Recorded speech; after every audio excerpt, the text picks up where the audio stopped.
Nakaalis na sa bansa kaninang umaga ang unang batch ng Interagency Humanitarian Contingent patulong Myanmar na tutulong sa search and rescue sa mga biktima ng lindol.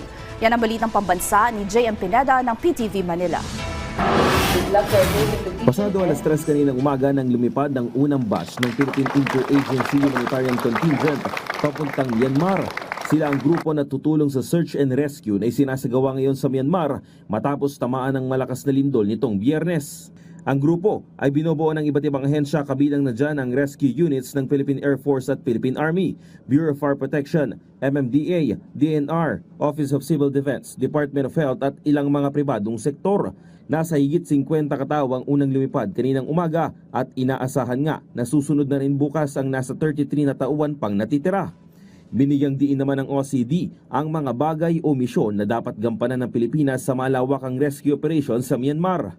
Of course, yung pagtulong doon sa mga maaring paghahanap doon sa mga maaring buhay pa na mga naipit doon sa mga gumuhong mga istruktura dyan sa Myanmar.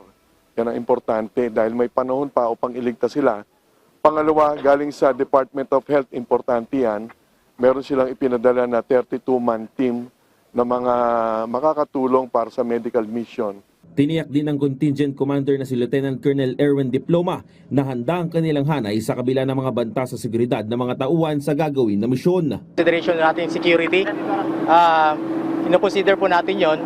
However, for our Philippine Interagency Humanitarian Contingent for Myanmar, we focus on the search and rescue operation na makatulong tayo for medical assistance doon po sa heavily affected. And we assure po with close coordination with our embassy and with our DAFA, we can go over with it, sir, and we can perform our mission, which is to conduct search and rescue operations and medical assistance. Kasama rin sa paglipad kanina ang medical team at experts na tutulong sa mga medical missions at pagkuha sa mga Pilipinong gustong magpauwi ng Pilipinas.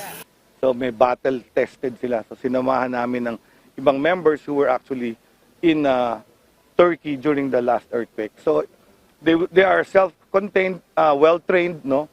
They will set up the field hospital, they will set up logistics, at saka lahat ng each member of the team may role. Magiging bahagi rin ito ng paghahanda ng mga disaster agency sa mga kalamidad na pwedeng tumama sa Pilipinas gaya ng Dabiguan.